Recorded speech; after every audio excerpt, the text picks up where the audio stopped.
This is the Vic Feazell Show podcast, hosted by Vic Feazell and Jonathan Zimick, sponsored by Moroso Wood-Fired Pizzeria and Pinewood Coffee Roasters. It's my distinct pleasure to introduce to you my friend, Vic Feazell. This is a tough crowd.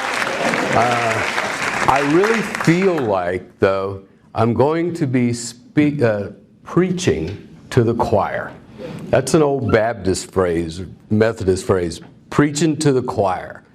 Because all of you people are probably already doing what my message is and what I'm going to ask you to do at the end of my story, and that is to do the right thing.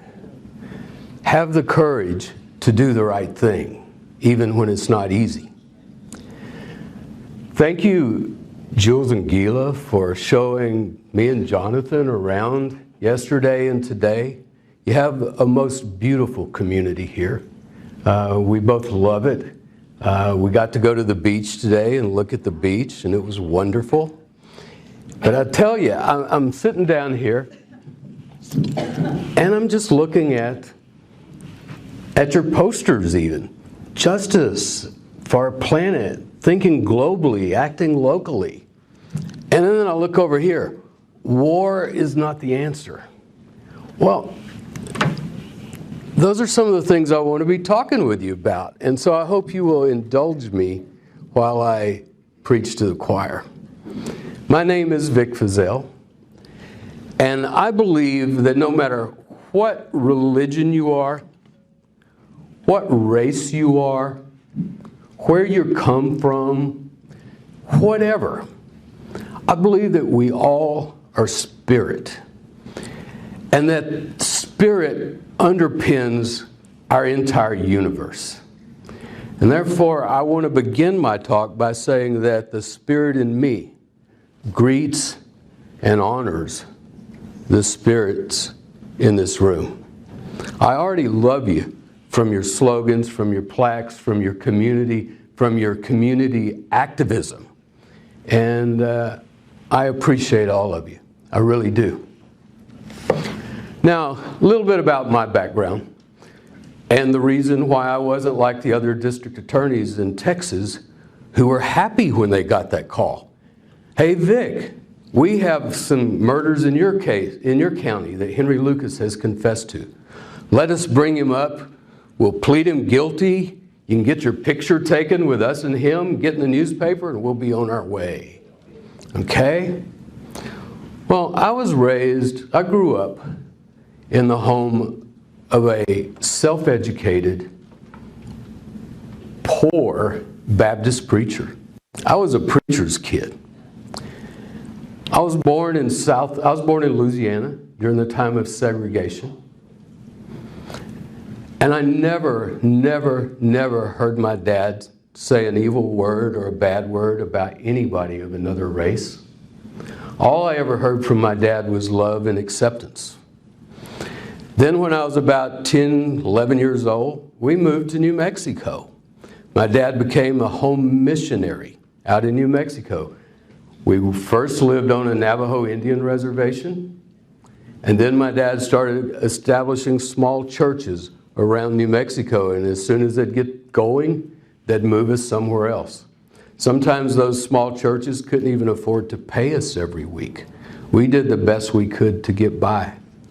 We moved to Leander, Texas by the time I was a sophomore. We had moved to Leander from Farmington, New Mexico, which is a really small town in northwest New Mexico that is surrounded by oil wells.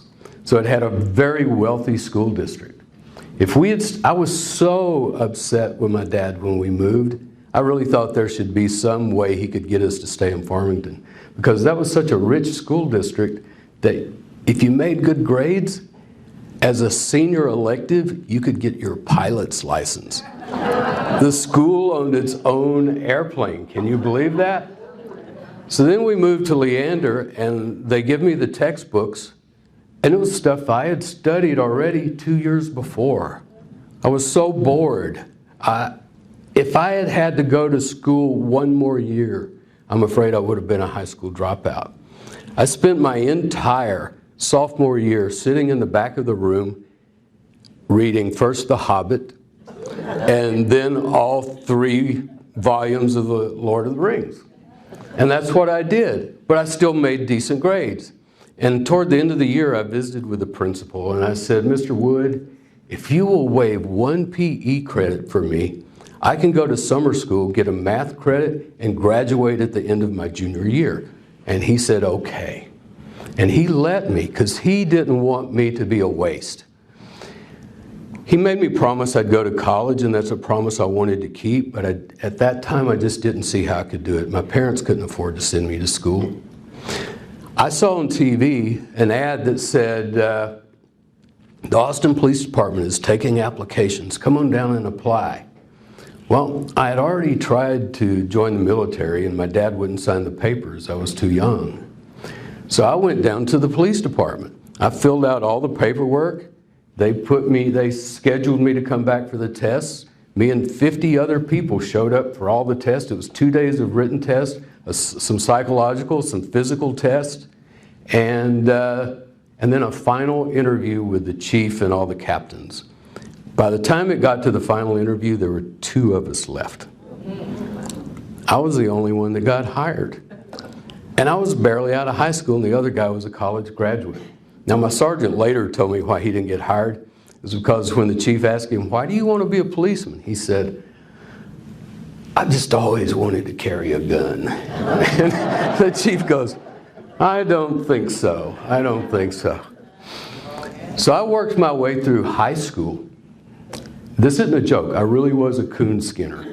During this winter time, there was a coon season. People would hunt raccoons. I was one of the guys that would skin them, scrape them, nail them to the floor. Dirty work. And in the summers, I hauled hay. So I was really happy when they told me, you got the job, Vic. And then they looked at my application and they said, oh my God, you're only 16 years old. You can't come to work here. But they wanted me because I had done really well on the tests. And I was a scrappy little guy. I was pretty strong. I was a country boy.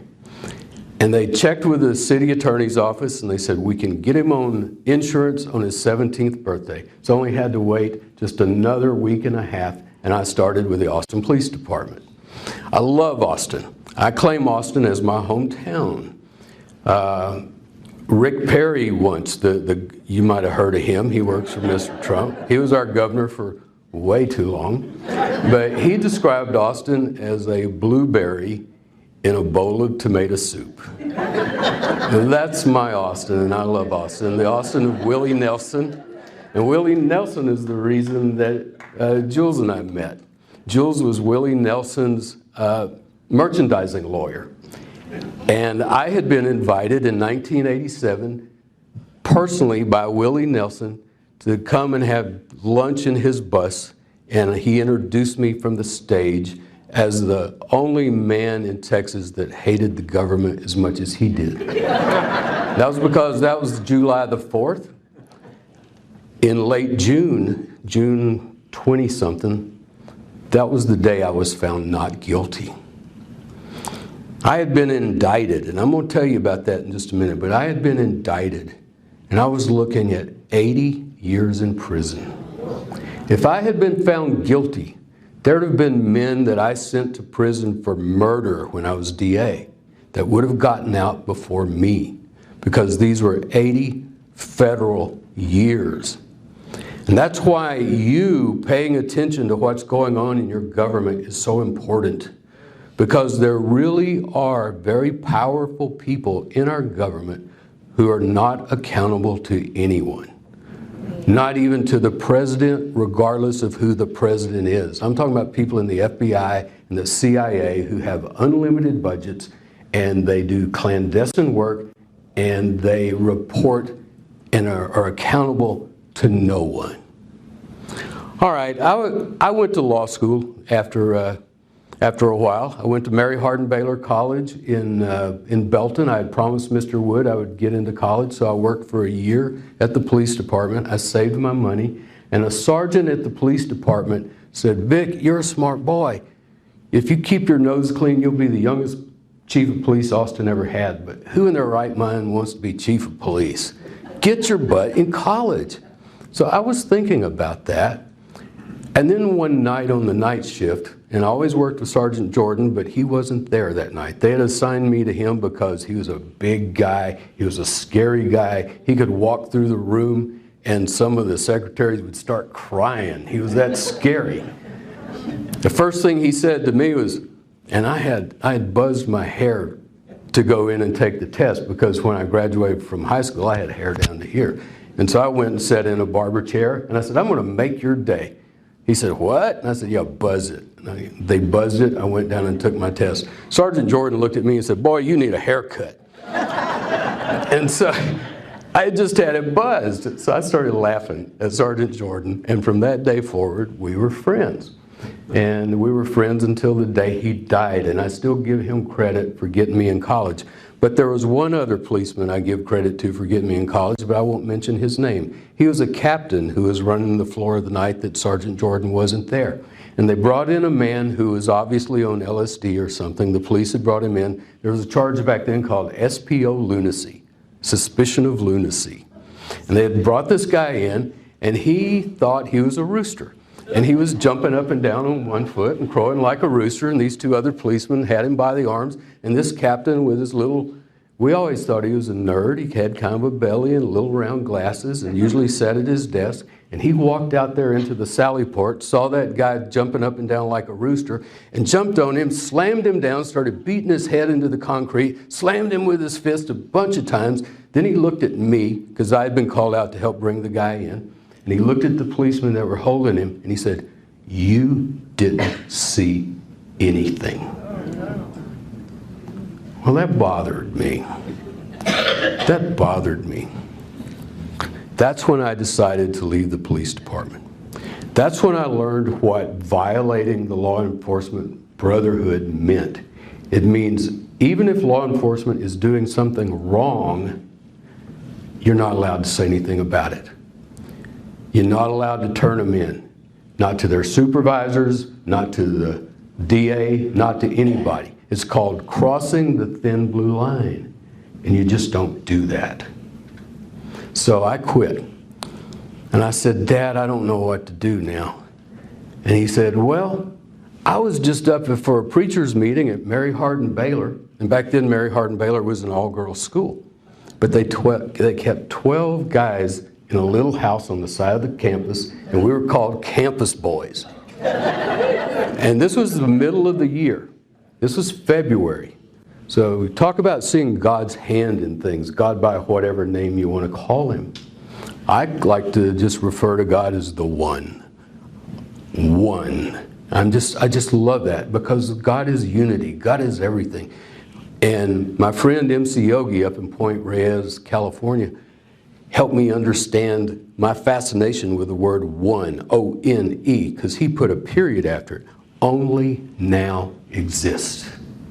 Only now exists. And if you go back to many of our original teachers, no matter what religion you are, that's what many of them taught, is that only now exists and that there's one. There's one. So anyway,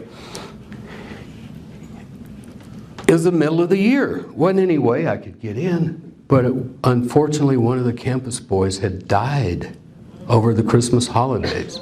And they were looking for someone to take his place. And my dad says, hop in the car Monday, we're driving up to see the registrar. The registrar looked at my transcript and she said, yeah, we'll let you in. It's going to cost you, and I don't remember, it was less than $100 to register back then for me because the college picked up the rest of it. So I went to Mary Hardin Baylor, all-girls school. My junior year, they went co-ed. So I got to graduate. I was the first group of men to graduate from Mary Hardin Baylor. And then I went to Baylor Law School. All this time I've been working my way through. They said, if you're going to go to Baylor Law School, apply at least a year in advance. So I did, thinking it would take a year for them to bring me in, but they didn't. They accepted me right away. And I thought, oh my God, I better go. So I went, and I could go 2 semesters, and then I had to drop out for financial reasons.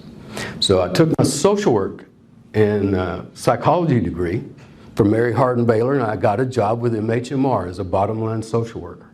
Performed there. Before I knew it, I was director of the drug abuse treatment program. Out of 19 programs in the state, it was ranked last. But I was so fortunate. There was a lot of federal money back then. This was in the 70s. A lot of federal money. They sent me off for great training, business training, how to manage people, all of that. Things that I didn't realize was getting me ready later for the district attorney's office. Within a year, we were the #1 program in the state, and we remained #1 the entire time I was director. And I was able to save half my salary every month so that eventually I was able to go back and finish law school. So praise the Lord for that. Praise the one for that. Back then you could take the bar before you graduated if you had enough hours. So I took the bar before I graduated. And the day I walked the stage, I got my bar scores in the mail. They didn't have the internet back then. So I had to wait for the mail. And there it was, I had passed, and it was on a Saturday. And so Monday morning, I was down at the district court in Waco. I asked the judge to appoint me on a case. And he said, I don't know, you just got out of law school. I said, yeah, but I went to Baylor. I can try a case. My dad's a Baptist preacher. I know how to do 3 points in a poem. Give me a case. And he did. It was a companion case, a felony and a misdemeanor. We tried the misdemeanor first, a DWI, and I won it with a jury. He was so impressed, he paid me enough money, it made my first month's overhead. I kept winning cases. I loved trying lawsuits. I loved defending criminals, those of society who have fallen short of perfection. And I was trying to defend those who thought they were already perfect, from those who thought they were already perfect. So defending the unperfect from those who think they're perfect. That should be all of our jobs. It should. So I decided about 2 years into criminal defense work, practicing mainly out of the trunk of my car, and I had an appointment with the first assistant DA. I'd never even met him. He only tried the really big cases, but the judge appointed me on a really big felony, and the guy was in jail. And so I went to this first assistant to talk with him. We had an appointment. He kept me waiting for an hour, and when he finally came out, he had alcohol on his breath. He got up in my face and he yelled at me. He said, if you're representing him, you're no better than he is, and started stumbling toward the door. So I looked at him, I yelled at him, I said, sir. And he turned around and said, you know what, I'm gonna run against your boss just so I can fire you. And I did. I got out and I shook every hand in the county. I handed out cards to everybody. I became a shameless self-promoter. And I won the job of DA, and I was the youngest DA they had had in over 100 years. And I took that job on with passion. And I tried many cases back to back to back. I didn't stay in the administrator's office. I hired an administrator to do the paperwork and all that stuff. And I stayed in the courtroom and I taught our lawyers how to try cases the way I would try cases. And we were winning. And within a year and a half, we had the top felony conviction in the state of Texas for counties over 100,000. And part of the reason I had that high conviction rate was not just because I was training good lawyers, but because we were screening the cases that came in and I wasn't taking trash. If we thought there was a reasonable doubt on something, say somebody had been accused of some sexual offense and it was he said, she said, we would offer a polygraph. You pass the polygraph and we'll dismiss it. Or if she says it, let her pass the polygraph, or both of you. We used the polygraph a lot because we had a good polygraph operator in our sheriff's office. Another thing I put in, and I tell you this was not popular in 1983, was that I would not prosecute some young person for a small amount of marijuana. Marijuana is still illegal in Texas today. You know, you can go down for a long time still in Texas. Not my clients. I get jury nullification. I busted whole panels 2 or 3 times until they'll dismiss it. So people come to me a lot for small offense marijuana. It's kind of hard if they've got, tons of it or even pounds of it. But you got an ounce or two, you got 4 ounces, you got a vape pen. I haven't lost one yet because I talk to the people. And there are people like you who are starting to open their minds and realize, look outside the box. Just because somebody tells you it's true doesn't mean it's true. Examine the evidence. Lay it out on the table and look at it. So when I got that call from Ranger Bob Prince saying, we have this Henry Lee Lucas, and he's confessed to thousands of cases. We've taken 600 confessions, and by the end of the day, over 250, some accounts say 300 cases were actually closed that were Henry Lee Lucas confessions, where there was no fingerprint, no hair, no witness, no nothing, and DNA comparison had not been invented yet. I had been seeing this guy on TV and was already wondering, how does somebody like that commit that many murders? I had heard him on TV say, well, I just don't leave no evidence. That's my method of operation. I just don't leave no evidence. I'm thinking, that's just not believable. So when he confessed to those, I made him mail me the confessions. And there were inconsistencies in the confessions.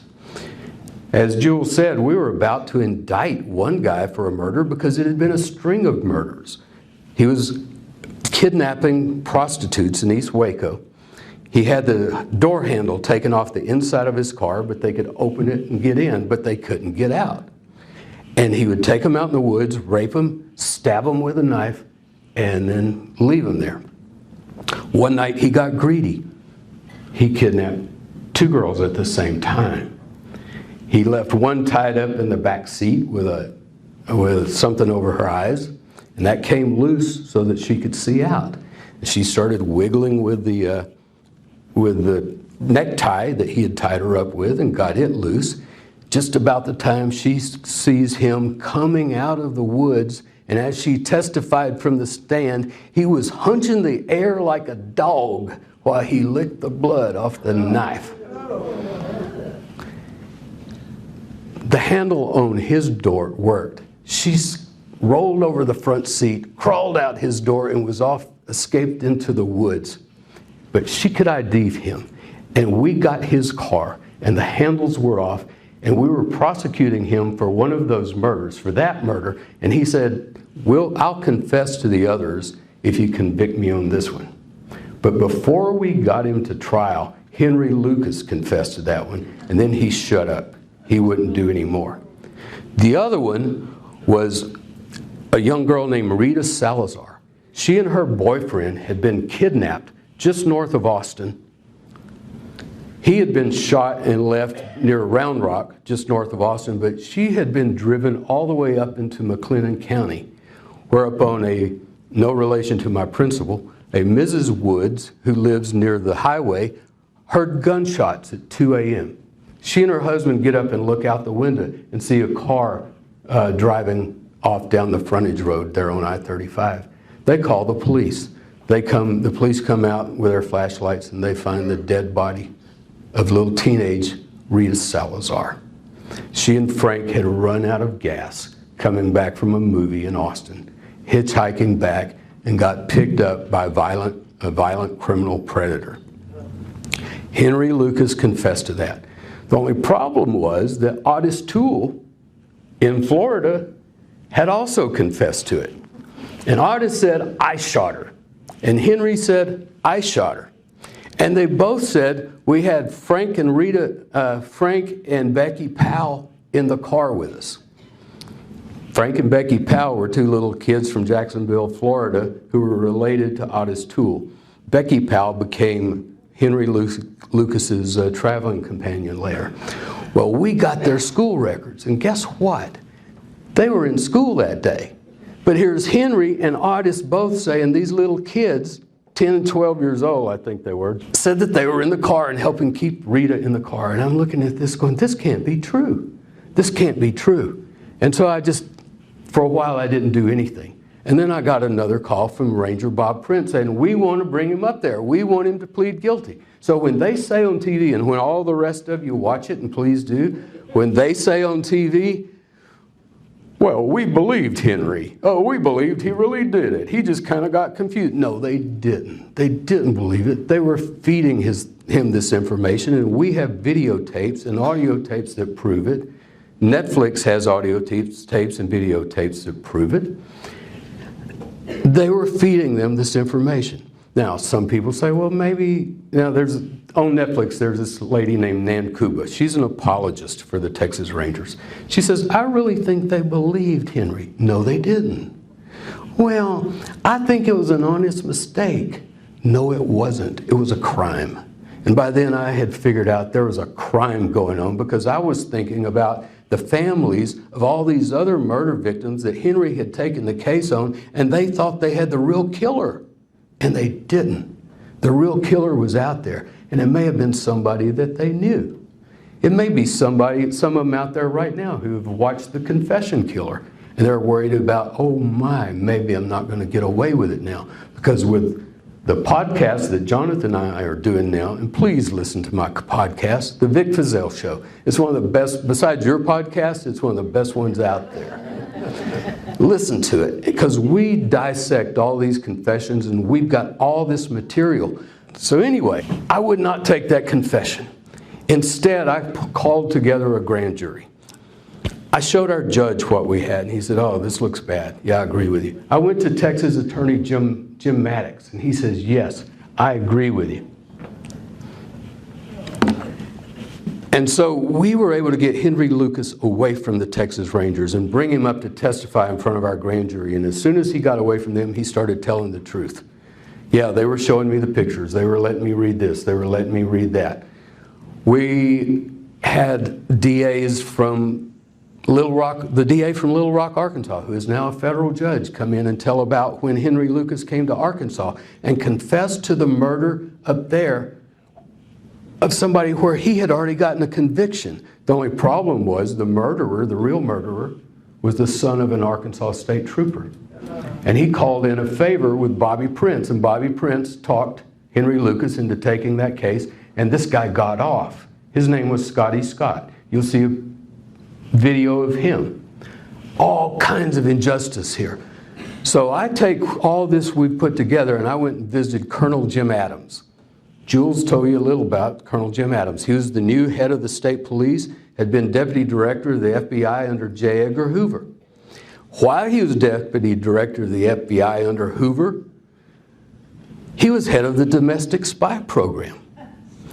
The program that spies on American citizens, mainly civil rights activists, anti-war activists. Some of you probably have FBI files, because in the Senate hearings, when they called him on the carpet about it, he says, yeah, we've got a lot of files. And when the senator said, how many? He said, oh, probably 8 million. And he looked at the senator like this, meaning, I've got files on you guys. They slapped his wrist. That's all they did, and they let him keep doing his dirty tricks, and then he brought his dirty tricks to Texas. I went and visited with that man, and I said, Colonel Adams, here's what we've got. If you will take this information and clean up your own backyard, I'll shut down our grand jury. I'll shut it down if you'll promise me you'll reopen these cases.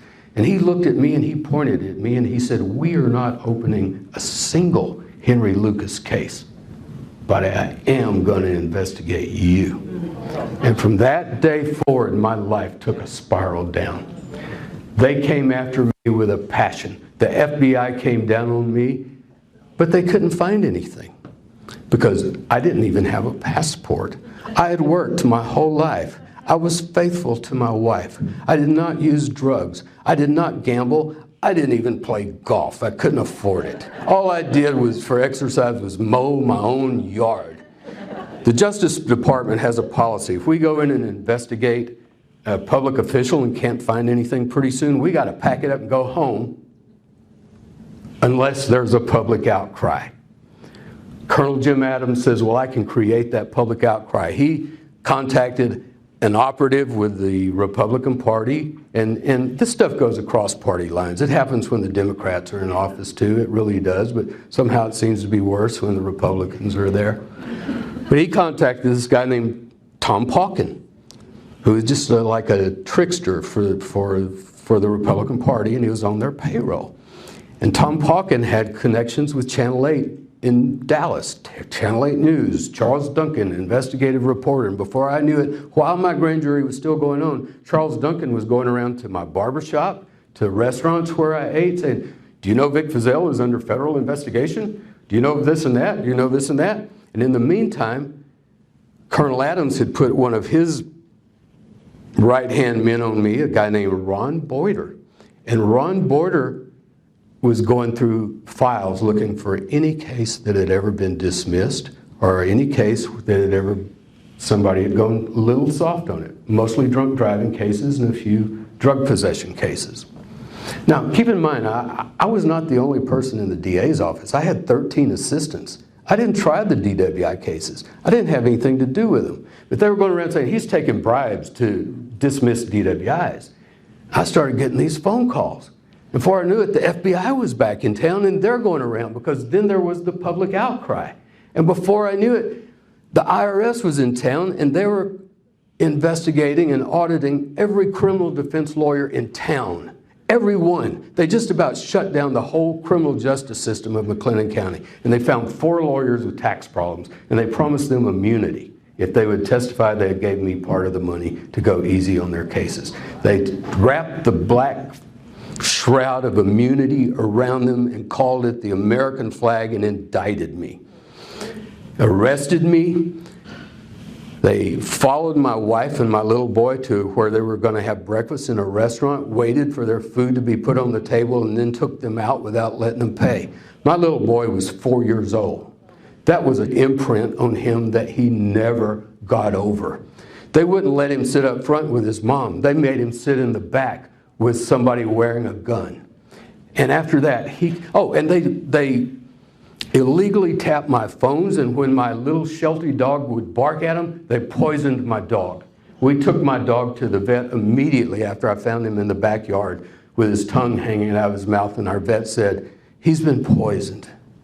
This is the same vet who had given my son a little syringe that he had used to give Spanky a shot with. And my son took that, no needle on it, just the plastic, put it in his toy doctor kit and says, I'm going to be a veterinarian someday. Well, when the FBI stormed into my house, 14 of them, searching my home, while another 14 arrested me at the courthouse and searched my office at the courthouse, my little boy was sitting on that couch when my wife said, can we turn on the TV? And they turn on the TV, and my little boy sees Daddy being led away with handcuffs. We thought we had kept this away from him, but only a month before, he had said to me, I was driving him to school, and his lips all down. I said, what's wrong, buddy? He says, I don't want you to go to jail, Daddy. It was sad. It affected my wife. She had PTSD after this. It affected me. It affected our little boy, but I had to keep fighting. My back was against the wall. I had no choice. And when they arrested me, they made the mistake of cuffing me in the front. And some of you might see on the table out there the handcuffs breaking and the thumbs up, because as I walked past the cameras, instead of the usual perp walk, you know, like that, no, I did this. And I said, you know what's going on here, and I'll still be proven right. And I was talking about Rita Salazar. Because if I had let him plead to Rita Salazar, see, the murder of the prostitutes, he was already in prison for life for that one. But if I had let him plead to Rita Salazar, that would have been a closed case. Not a cold case that somebody might work on later, but a closed case. No one would have ever looked at it. And when I said, you know what's going on here, I'll still be proven right. Well, I was found not guilty in the criminal trial because it was obvious to the jury the government was trying to frame me, because assistant after assistant of mine got on the stand and said, Vic didn't even know this case was in the office. I dismissed this case, and here's why. And they had good reasons for it. So the jury took one vote, found me not guilty, held a press conference, said it was obvious the government was trying to frame this young man. Then I went back. I had another murder case I had to try because I had promised the lady I'd do it. Her 2 little sons had been burned up in the shed in the backyard by their evil stepfather. And I tried that case, convicted them, and I resigned. I resigned from the DA's office so I could sue Channel 8. Channel 8, who had come to Waco and published 11 defamatory episodes about me over a 12-week period, over trying to just get me out of office. And I got to say, I love the people of Waco because they re-elected me under indictment. I was under a federal indictment. They elected me 6 weeks after I was arrested. 1 week before the election, the newspaper headline came out, "Drug paraphernalia found in DA's home." It was my little boy's syringe.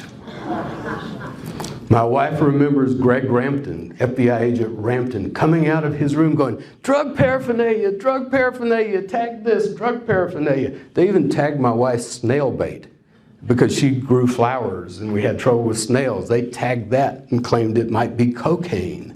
They went through her underwear drawer. They unwrapped everything in our freezer. It was so much intimidation, it was unreal. Disinformation, Charles Duncan and Channel 8. Intimidation, what they were doing to us there, and then isolation.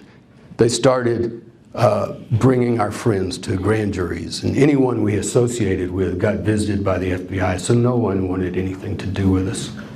So I was finally found not guilty. Then I sued Channel 8. Thank God for my lawyer, Gary Richardson.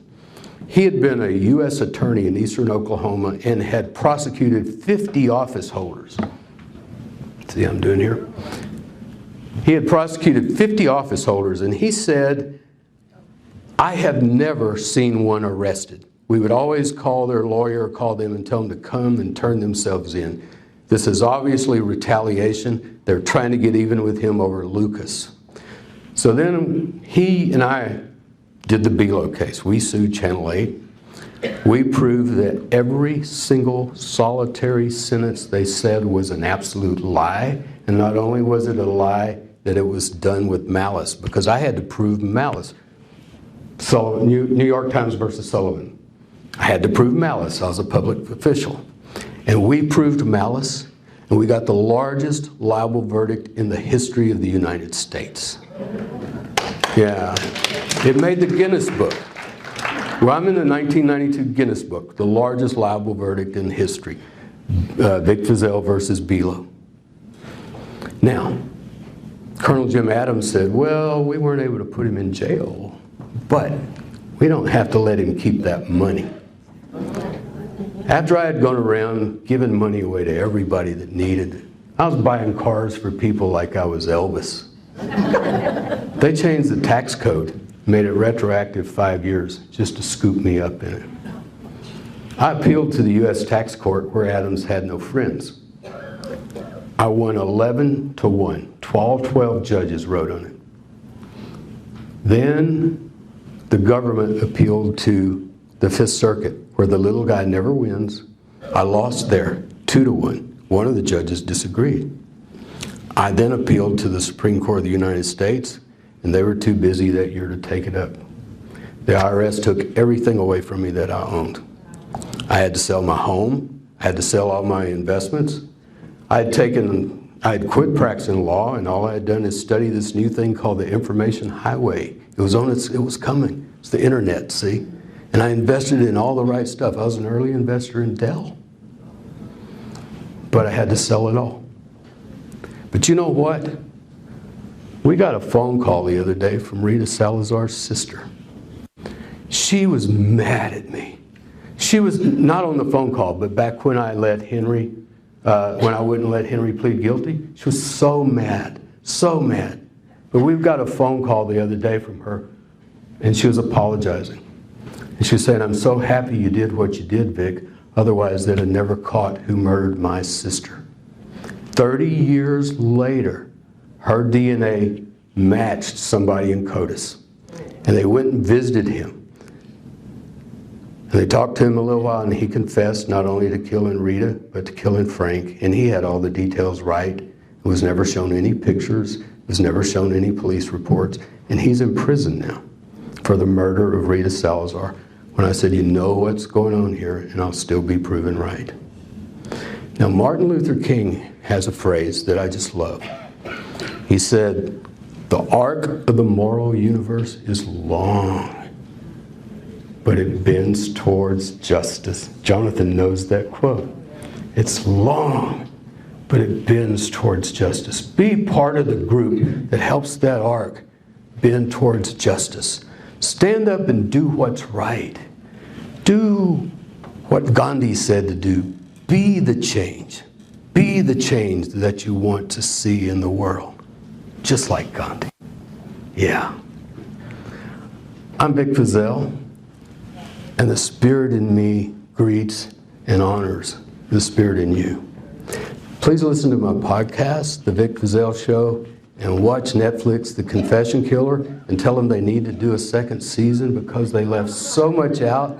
They even left out the part about the IRS taking my money away. I had to get off of Facebook because I've had 2,000 requests, some demands for money, even a couple extortion attempts. So spread the word. Vic goes to work every day. He goes to the grocery store. You know, he doesn't have that money anymore. Spread the word. And please do what's right, not what's easy.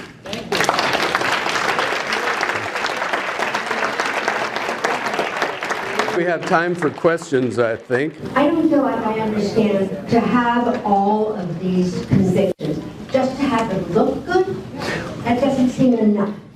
I would like to start by saying it wasn't all of the Texas Rangers. There are some Texas Rangers I truly respect and I think the world of. It was a small group who got the big head. Their ego got in the way. People were believing it. Back then, nobody questioned the Texas Rangers. They were a legend. No one questioned them. And I was the first one to stand up and question them. If I hadn't questioned them, ma'am, they would have gotten away with it. Henry would have confessed to something for every calendar day, no matter if the murders were 4 or 2,000 miles apart. He even confessed to one, and they cleared it, where he had already been arrested by the Rangers and was in their jail. And he confessed to killing a lady in South Louisiana named Hermine DeFore. I think it was their ego. They were getting all kinds of awards and recognition. The train had left the station. They were riding it. And even to this day, they do not admit they're wrong. Watch The Confession Killer. Listen to Ranger Phil Ryan. Listen to Ranger Bob Prince. Still trying to support what they did. Still saying that it's right, when all the evidence shows that it's not. There have been 25 cases solved so far with DNA where the real murderer is now in prison, somebody that Henry Lucas had confessed to. We have video of the sheriff teaching him the facts and then getting mad at him when he can't recite them back right. They knew what they were doing. This lady, this apologist for them, on Netflix says, well, no, I don't think so. No, they knew what they were doing. I think to call what they did stupid is being way too kind. I think there was intent there. I don't think it's stupid. I think they were committing a crime. They committed perjury and they committed obstruction of justice. And the U.S. attorney who got me indicted committed perjury before the federal grand jury. But we didn't find that out until the Belo case, when I got to do all this discovery. If they want to put you in jail for life, back then you got nearly no discovery. You sue somebody for money, you can get all kinds of discovery. So I was able to get the grand jury transcripts. The grand jury that indicted me, all they saw was the Duncan tapes, because 3 grand juries had met and wouldn't indict me. Then they bring back a 4th one. They see the Duncan Channel 8 tapes, and they were sponsored by Ron Boyder. Ron Boyder, that name, when I said he was the guy assigned to head the investigation of me, he was Adam's right-hand man, sponsored by Ron Boyder.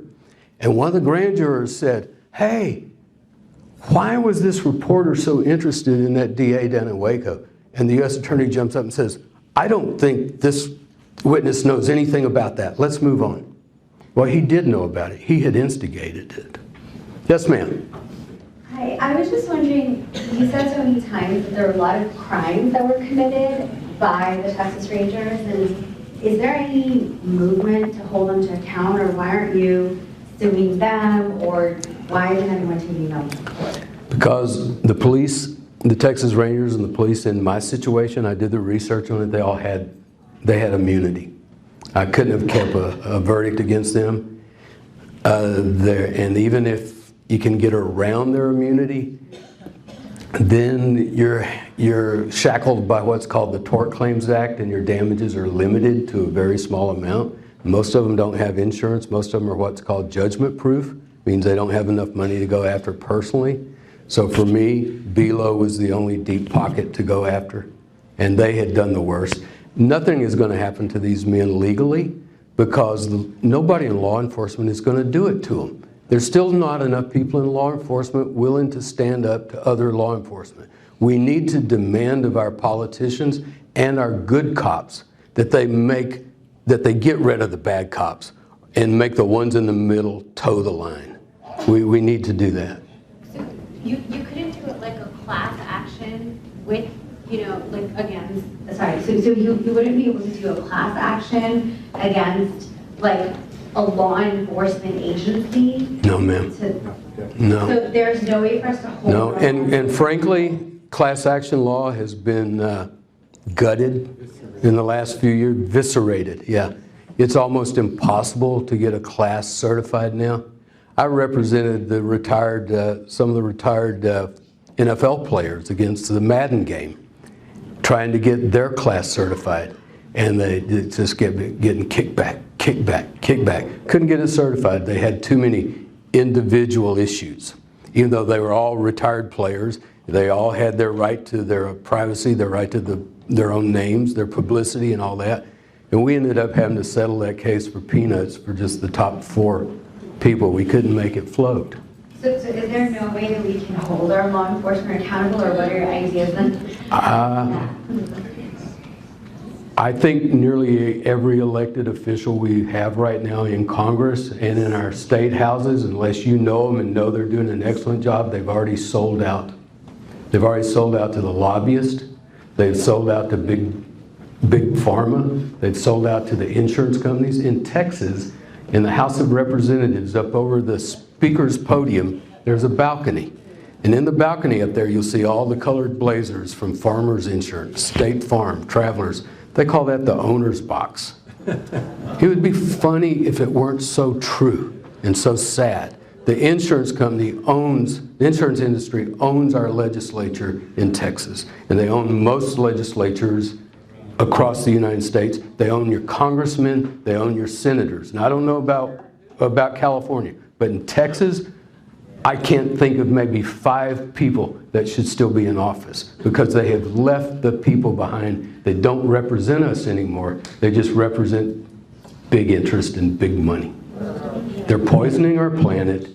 They're making it uninhabitable for our children. They're locking men up that shouldn't be locked up. And there are easy solutions to a lot of this, including rebuilding our infrastructure. But they're not willing to look at it because they will not think outside the box. Vote against anybody that's in office unless you know already that they're for the consumer. Thank you very, very much for a wonderful presentation. Thank you. Thank you for listening to the Vic Feazell Show podcast. We're a primary source podcast. We talk about people we've known, things we've experienced. We're a primary source podcast. For more information, visit vicfeazell.com. Leave us a comment or a review. Subscribe to our YouTube, Instagram, and Facebook pages. And thank you for listening. Share us with your friends. This is Texas singer-songwriter Brian Burns, and I've been to Waco, Hico, Hondo, Navasota, Winsboro, Jacksboro, Hillsboro, Santa Rosa, Austin, Houston, Galveston, Texarkana, Frisco, Buffalo, Conroe, Corsicana, and that's just in the last week. Keep a safe pace, folks. Relax and drive laid back, because Texas is a laid-back place. And if you've been in a car wreck, call Vic Feazell at 877-WITH-VIC. With principal offices in Waco and Austin, Texas.